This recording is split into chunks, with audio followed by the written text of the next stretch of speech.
Bienvenue à toi dans cette nouvelle vidéo. Aujourd'hui, je vais te partager les coulisses de mon salon du mariage. Ici, je te vais partager vraiment le pourquoi j'ai arrêté de réaliser le salon du mariage. Je l'ai fait pendant 7 ans sur la ville de Lyon, 2 éditions sur la ville de Paris.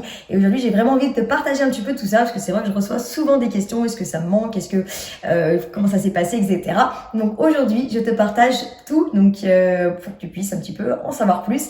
Ça me tenait à cœur de faire cette vidéo et donc du coup, j'ai décidé aujourd'hui de le faire. Alors, ici, les meilleurs conseils pour être une femme entrepreneur à succès. N'oublie pas de t'abonner à la chaîne YouTube Anissa Happy House Life. Également, active la petite cloche pour être notifié à chaque fois qu'il y aura une nouvelle vidéo, puisque chaque semaine, je sors une vidéo pour parler entrepreneuriat au féminin, pour parler de la vie de maman qui travaille, la vie de famille et aussi beaucoup de développement personnel.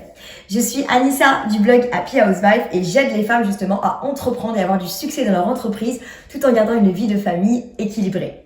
Alors aujourd'hui, c'est une vidéo vraiment particulière puisque vraiment je voulais partager quelque chose qui m'a quand même tenu à cœur, on va pas se cacher, j'ai réalisé quelque chose pendant 7 ans, donc forcément je tenais à ce salon, forcément j'ai apprécié travailler dans l'événementiel, c'était une vraie passion, j'ai choisi ce métier et l'arrêter n'a pas forcément été aussi simple qu'on peut le croire, c'est pas juste on prend une décision et on arrête, ça se passe pas comme ça. Si ce serait aussi simple, je pense que tout le monde arriverait à réaliser tout ce qu'il a envie, donc c'est pas comme ça. Et justement, je voudrais revenir sur comment ça s'est passé déjà pour que si ça peut aider des personnes à prendre justement ce genre de décision d'arrêter un projet, si ça peut aider justement aussi des personnes à comprendre justement comment ça fonctionne l'événementiel, comment ça fonctionne quand on est entrepreneur. Vraiment, l'idée, c'est vraiment de partager et d'aider le maximum de personnes qui vont regarder cette vidéo. Donc n'oublie pas de la partager au maximum autour de toi. Alors, donc du coup, à la base, donc moi, j'ai réalisé le salon du mariage de Lyon. Donc ça a été alors la première édition. Déjà, il faut savoir que la première édition, elle avait été programmée pour le mois d'octobre 2011. L'idée c'était de réaliser un salon du mariage. Donc l'idée d'un salon du mariage, c'est quoi? C'est le fait de regrouper des prestataires de mariage dans un même endroit, dans un même lieu, donc de louer une salle, de mettre plein de petits stands de prestataires de mariage. On fait de la communication pour pouvoir attirer des futurs mariés et qui viennent rencontrer pendant 2 jours des prestataires du mariage pour qu'ils puissent réaliser leur mariage, faire leur devis, faire les dégustations, enfin voilà. On avait aussi des défilés parce que l'idée c'est quand même de faire aussi défiler des robes pour que les futurs mariés puissent se projeter, les invités aussi puissent se projeter et voir quel type de robe elles voudraient mettre. Et quand on voit une robe portée, forcément, donc le défilé avec énormément de succès. Et d'ailleurs, je pense que franchement, j'ai quand même fait ce salon avec passion et l'arrêter n'a pas forcément été aussi simple. Et vraiment, c'était quand je regarde les images et quand aujourd'hui d'ailleurs, je regarde les images parce que mes enfants me le demandent. D'ailleurs, pourquoi je fais cette vidéo aujourd'hui? Parce que mes enfants, en fait, quand ils vont sur YouTube, ils tombent sur ma chaîne YouTube du salon du mariage. Et ils me disent, mais maman, c'est trop beau, pourquoi tu le refais pas, etc. Mes propres enfants me le demandent. Et quand je regarde les images, c'est vrai qu'on se dit, mais waouh, c'est trop beau, c'est sûr que ça donne envie de refaire, mais quand après tu repenses à tout l'envers du décor, là, clairement, c'est plus la même chose. Et c'est dans cette optique-là que justement, je voudrais faire cette vidéo pour expliquer pourquoi concrètement, je ne pouvais plus le refaire, pourquoi je n'ai aucun regret aujourd'hui et pourquoi justement cette décision n'a pas forcément été aussi facile. Ça peut paraître paradoxal, on se dit attends, elle regrette pas et à la fois ça n'a pas été facile. Oui, ça n'a pas été facile parce que j'ai quand même arrêté un métier que j'adorais, un métier de passion. J'ai monté ce salon de A à Z, c'est-à-dire qu'il y avait rien au départ. On m'a pas aidé. C'était vraiment un milieu assez particulier, assez difficile. Donc du coup, ça me tenait quand même vraiment à cœur. C'était vraiment un projet, c'était mon premier petit bébé, c'était ma première entreprise. Donc tout ce que j'ai vécu, forcément, moi je fais les choses avec passion et pas. Donc forcément, quand on arrête quelque chose qu'on a aimé, qu'on aime, qu'on apprécie, forcément, même si les raisons sont valables, c'est pas forcément facile. Donc ça, c'est la première des choses. Alors, ce salon, quand je l'ai réalisé, effectivement, il y avait personne qui m'a aidé. C'est-à-dire qu'en fait, avec mon mari, on est parti de la base qu'en fait, il n'y avait pas de salon du mariage oriental sur la ville de Lyon. Et il y avait une vraie demande. Et on s'est dit pourquoi pas lancer ça, donc regrouper des prestataires en un même lieu pour pouvoir les faire rencontrer avec des futurs mariés pour qu'ils puissent rencontrer les prestataires et organiser leur mariage. Ça manquait vraiment. Et d'ailleurs, vu comme ça a cartonné, ça a explosé sur de nombreuses années, il y avait tellement de visiteurs que vraiment, oui, il y avait une vraie demande. Alors, la première raison de pourquoi j'ai arrêté le salon du mariage, c'était le fait de refaire tous les ans la même chose. Alors, Elle me dit, ah, mais c'est normal. Oui, non, pas de refaire le salon. J'adorais faire le salon, j'adorais l'organiser, etc. Mais de repartir à zéro à chaque fois. C'est-à-dire, en fait, c'était une niche. C'est-à-dire qu'en fait, c'était une niche où les prestataires, ils n'étaient pas si nombreux que ça. Il n'y avait pas tant de prestataires de mariage oriental qui existaient concrètement. Alors peut-être que tu as l'impression qu'il y en a des millions, mais en fait, non, il n'y en a pas tant que ça. Et du coup, donc repartir tous les ans. En fait, si tous les ans, tu dois retrouver des nouveaux clients, mais pas juste 3, 4, 5, mais tout, en fait, repartir à chaque fois de zéro quasiment et aller chercher 50 exposants, 60 exposants, bah c'est usant, c'est épuisant et en fait, tu peux pas te concentrer sur l'amélioration. Donc moi, j'avais quand même tout le travail aussi à côté de déco à améliorer, d'organisation, de la logistique, etc. Tout à refaire à chaque année. Et pour laisser place à l'imagination et à se projeter et à vouloir s'améliorer, faut que j'ai du temps. Mais si ton temps, tu le passes que dans la commercialisation et que du coup, bah, tout le temps, tu dois tout recommencer depuis le début, forcément, c'est usant. Et en fait, c'était un vrai problème de se dire de repartir de zéro à chaque fois. Alors, je dis pas, je sais que s'il y a d'ailleurs des anciens clients, moi, des prestataires qui regardent, ils me disent, mais non, moi, je mets chaque année. J'avais une base de clients fidèles, effectivement, mais elle était très faible. Pourquoi? Pas parce qu'ils ne marchaient pas. Tous les prestataires marchaient très très bien. Et je le dis clairement, haut et fort, tous les prestataires qui sont venus à mon salon ont très bien fonctionné. Ce qu'il y a, c'est que c'était des personnes souvent qui faisaient pas forcément ça sur le long terme. C'est soit des prestataires qui faisaient ça à côté de leur job. Donc c'était, dans l'événementiel, c'était plus un plan B.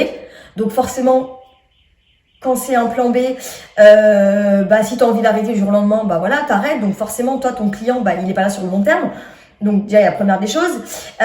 Deuxième chose, des fois, les personnes n'hésitaient pas, ils avaient peut-être pas les bonnes structures, c'est-à-dire que voilà, ils se lançaient dans l'événementiel, ils savaient pas si ça allait durer sur le long terme parce qu'ils voulaient juste tester. Il y avait beaucoup de nouveaux prestataires et du coup après, peut-être qu'ils arrêtaient quand ils voyaient la charge de travail que ça représentait. Enfin, il y avait vraiment de tout et en fait, par rapport à ça, le fait que les prestataires, tous les ans, fallait retrouver des nouveaux et en fait, c'était des nouvelles entreprises à chaque fois, c'était usant parce que du coup, tu partais tout le temps sur de la prospection, mais massive en fait. Et du coup, tu peux pas te concentrer sur le reste, tu peux pas... on a mis du temps à vraiment trouver des thèmes. Chaque année, moi, je voulais mettre des thèmes avec des décorations. Alors, on l'a fait, mais au bout de quelques années, pourquoi? Parce qu'on devait se concentrer à chaque fois sur la prospection, la commercialisation et qui était usante parce que c'était tout le temps des nouveaux. Et quand vous avez un nouveau client en plus qui a jamais fait de salon, tu es obligé de l'accompagner et de le conseiller. Tu peux pas lui dire juste, tu prends ton stand et tu viens, etc. Non, là, fallait vraiment l'accompagner. Enfin, moi, en tout cas, c'était ma façon de travailler. Je voulais vraiment qu'il se sente bien dans le salon. Je voulais qu'il puisse optimiser son stand et justement proposer ses prestations et justement on va vraiment optimiser ces 2 jours de salon. Et c'est pour ça que je sais que tout le monde a très très bien fonctionné sur le salon du mariage pendant les 7 ans sans problème. Et donc voilà, donc ça prenait énormément de temps. Il n'y avait pas assez de prestataires de qualité solides qui restaient sur le moyen long terme. Ça c'était un gros problème et du coup au bout d'un moment c'est usant et voilà, au bout d'un moment t'en as un peu marre de tout le temps faire ça. Enfin courir après les vraies entreprises qui existent, qui sont concrètes, qui sont solides. Voilà. Les prestataires fidèles, franchement il y en avait moins d'une dizaine qui étaient vraiment là sur le long terme, qui sont d'ailleurs toujours là d'ailleurs.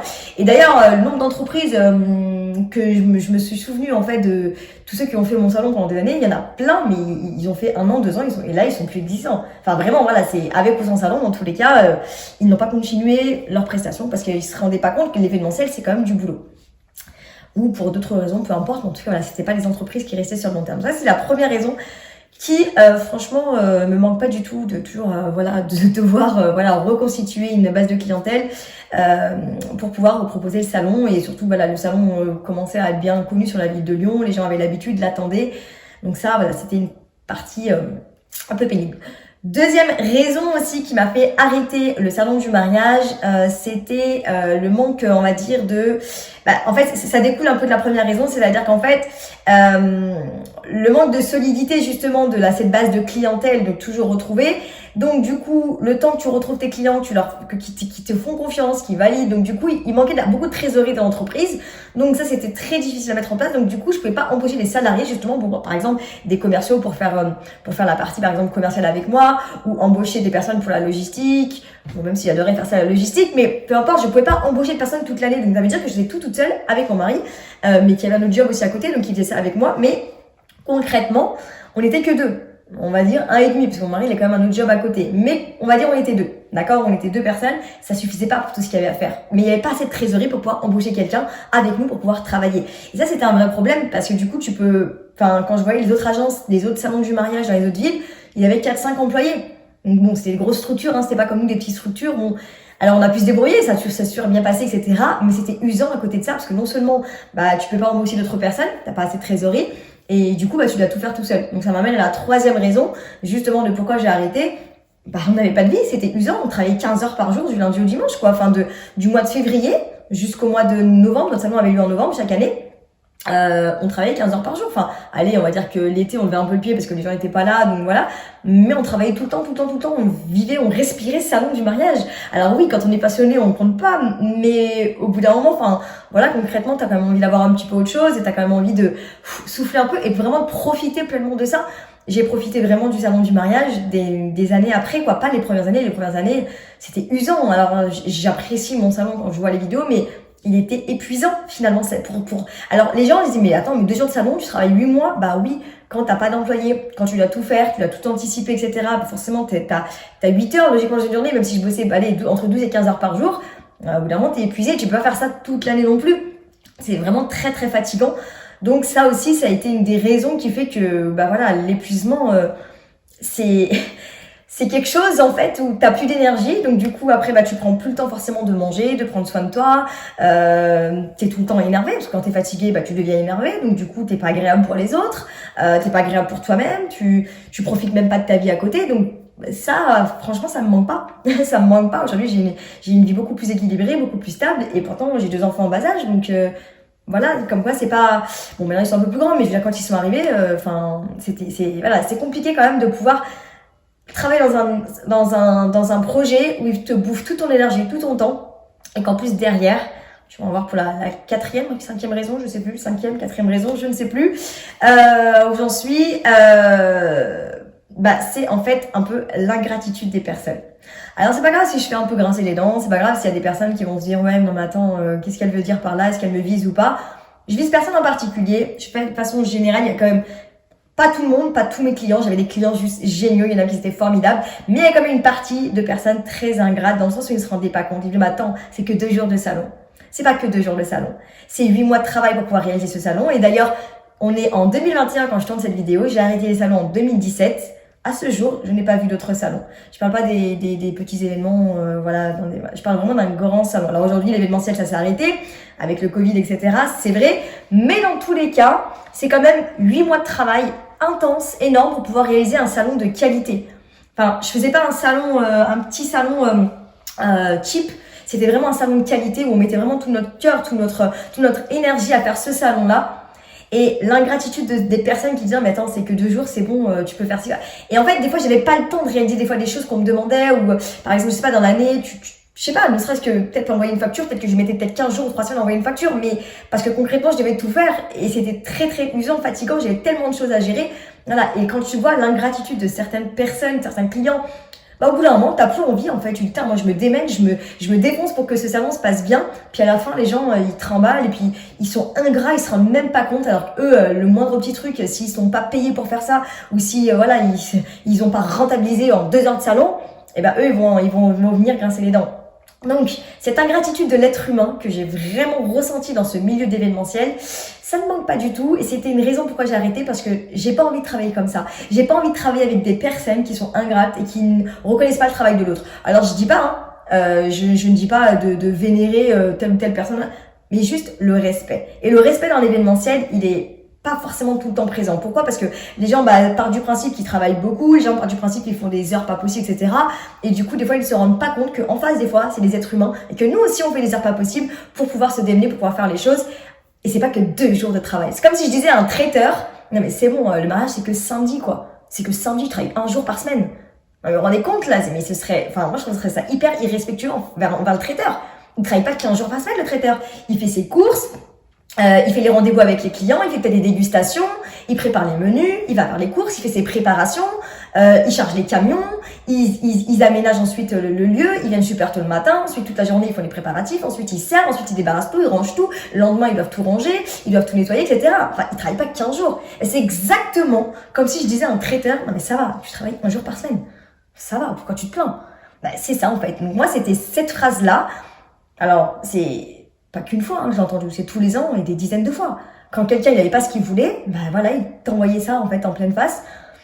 Ouais, ok, bah à ce jour, en attendant mes 2 petits jours de salon, personne ne les a réalisés. Je dis pas que je suis pas la seule à le faire, hein. Il y a plein d'autres gens qui peuvent le faire.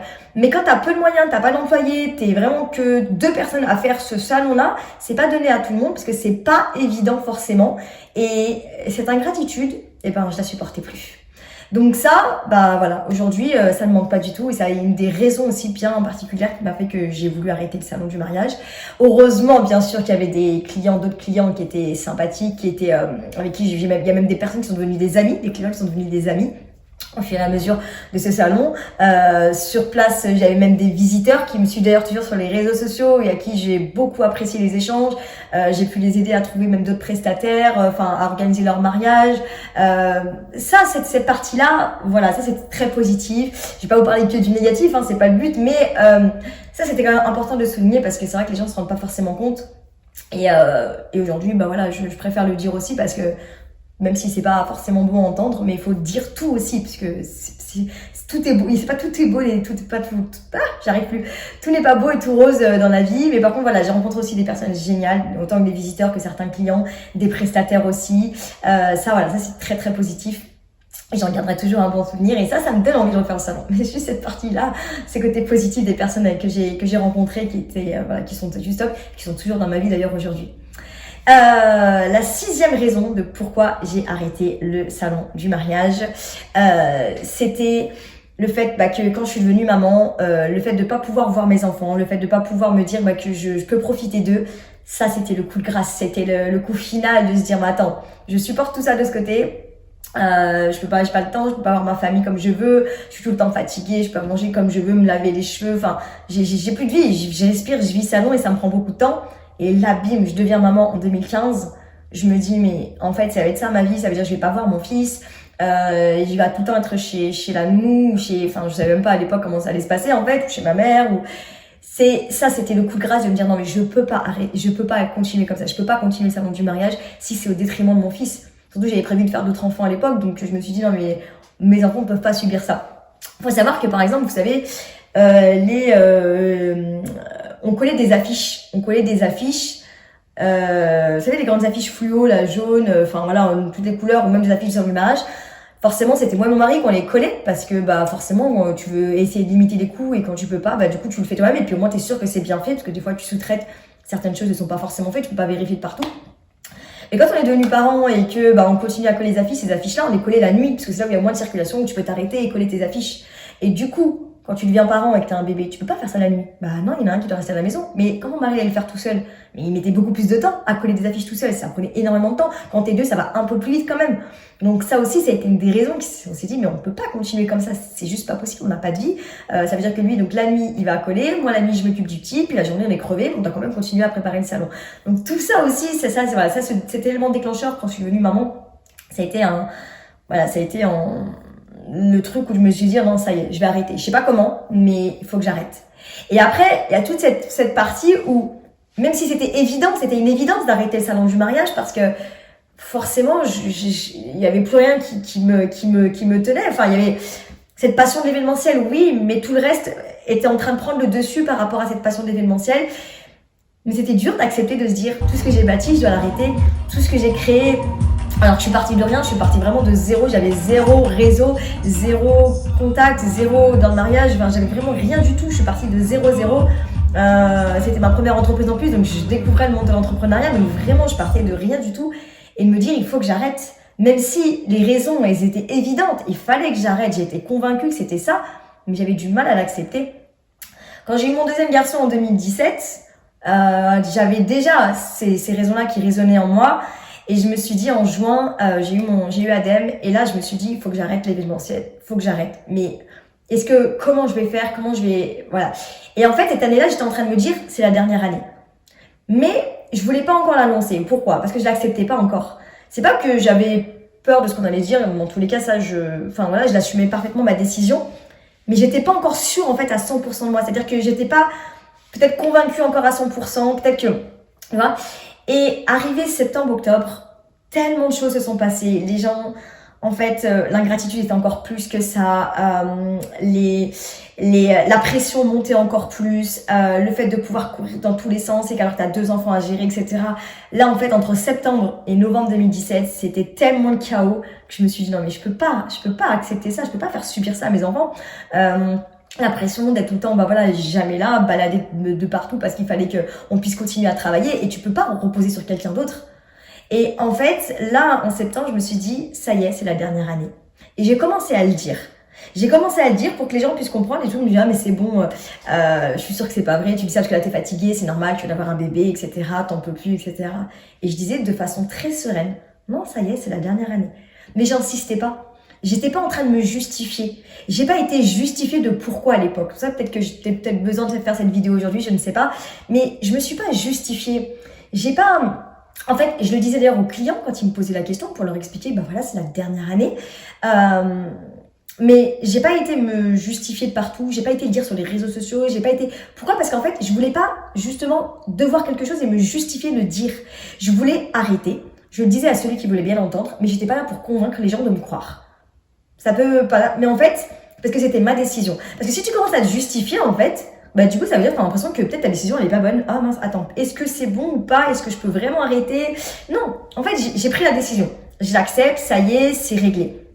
Quand tu commences à le dire, peu importe en fait la décision en face, peu importe l'avis des gens, ça reste mon business, ça reste mon choix, ma décision. Et là, à partir de ce moment-là, j'ai été beaucoup plus sereine. J'ai été beaucoup plus zen. Et pourtant, c'était ne serait-ce que épuisant cette année 2017 parce que un bébé, en septembre, il avait 3 mois. Mon grand, il avait pas encore 2 ans. 2 salons du mariage, parce que cette année, en 2017, j'ai fait Lyon et Paris à 15 jours d'intervalle. Donc, c'était folklorique, c'était épuisant. Et donc, j'étais tellement fatiguée, mais tellement sûre de ma décision que cette fois, c'était les derniers salons du mariage. Et puis, quand tu arrives au salon et que certaines personnes sont encore plus ingrates, sont encore plus, même entre eux, toute cette ambiance un petit peu, ça m'a pas... J'ai pas trop ressenti ça sur la ville de Lyon, on va dire. Enfin, un peu, si quand même, mais pas la dernière année. Un peu plus sur la ville de Paris, je sais pas, il y a eu tellement de choses. Alors, ils ont peut-être un historique avec d'autres prestataires, je sais pas. Mais c'était plus serein, c'était plus sain, c'était plus un plaisir de le faire, en fait. Et du coup, je me suis dit, stop, c'est plus pour moi. Et c'est pour ça que je pense que j'étais vraiment sereine dans ma prise de décision et que j'avais pas besoin de me justifier.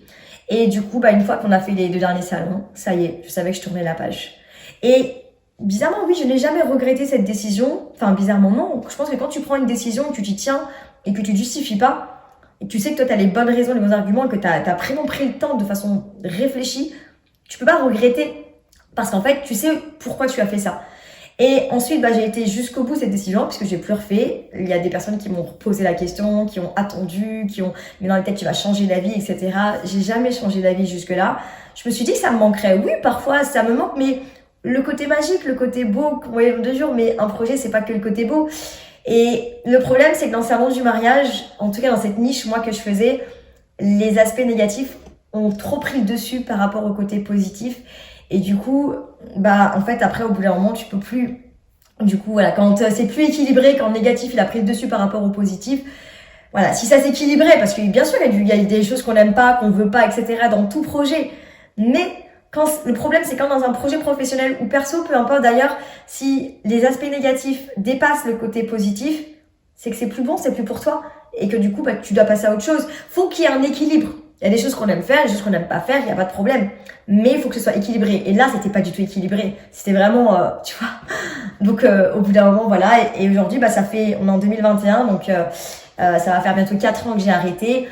Je suis passée à autre chose, j'ai fait d'autres choses. Je suis très contente de pouvoir regarder encore ces vidéos nostalgiques avec mes enfants, de pouvoir me dire que j'ai réalisé ça, parce que c'était pas si simple d'accueillir plus de 7000 visiteurs chaque année à ce salon. Mais c'était beau, c'était un beau salon. Et d'ailleurs, le lieu où je l'ai réalisé pendant 7 ans, il va se faire détruire. Donc d'ailleurs, j'ai parlé il y a quelques jours avec le directeur de ce, à qui je suis encore en très bon contact avec lui, sur le double mise de Villeurbanne, et du coup voilà, qui me disait que ça y est, c'est fini, ce lieu va disparaître. Donc voilà, c'est toute une nostalgie un petit peu, donc d'être passé à autre chose au bon moment. Bon, c'est vrai qu'il y a eu le Covid, donc c'est clair qu'heureusement que je faisais plus d'événementiel, mais peu importe, avec ou sans Covid, de toute façon, l'événementiel reprendra, on va pas vivre comme ça indéfiniment. Mais en tout cas voilà, quand tu prends une bonne décision, quand tu es sûr de toi, quand tu as bien pesé le pour et le contre et que le problème que les contre dépassent trop les pour, bah c'est que c'est plus pour toi, c'est que c'est plus bon en fait. Et là, tu peux être serein et prendre cette décision de te dire stop, c'est terminé. Donc voilà pour cette vidéo, elle était très longue, je suis désolée, c'est vraiment, fallait que je partage tout ça, j'espère que j'ai rien oublié, mais si j'ai dit l'essentiel, c'est vraiment pour comprendre pourquoi j'ai arrêté le salon du mariage. Aujourd'hui, je fais un tout autre métier de networker qui me convient parce que justement ça remplit à plein de choses que je souhaitais. Je te ferai une autre vidéo pour t'expliquer un peu du coup ce métier là, ça te permettra vraiment de bien comprendre. Tu peux déjà avoir un aperçu sur Instagram, tu peux me suivre sur mon compte Instagram qui va te permettre un peu de voir mes coulisses de ma vie de maman et de ma vie d'entrepreneur en tant que networker. Ça te permettra vraiment de commencer à avoir un petit aperçu, j'en parle beaucoup sur mon compte Instagram. Et puis surtout partage autour de toi, ça me donnera beaucoup de force. Vraiment cette chaîne YouTube me tient à cœur, c'est d'ailleurs un des projets que j'avais il y a des années et avec le cerveau j'ai pas pu réaliser ce rêve. Je voulais une chaîne YouTube et j'avais pas le temps de le faire. Tu vois, c'est tout ça aussi, ça fait partie un peu. Il y a tellement de choses que je voulais faire à cette époque-là et que je pouvais pas parce que tout était concentré sur le salon, il y avait rien d'autre à côté et ça c'était très frustrant. Cette chaîne YouTube en fait partie. J'ai mis des années avant de le faire. Pourquoi? Parce qu'avant j'avais pas le temps. J'avais une toute autre vie en fait sous pression et tout ça, voilà. Donc cette chaîne YouTube me tient vraiment à cœur, donc je te laisse partager autour de toi, partager à des femmes qui veulent entreprendre ou qui sont déjà en train d'entreprendre. Je partage vraiment plein de conseils et plein d'astuces. La chaîne c'est Anissa Happy House Vibe et je te dis à très bientôt dans la prochaine vidéo.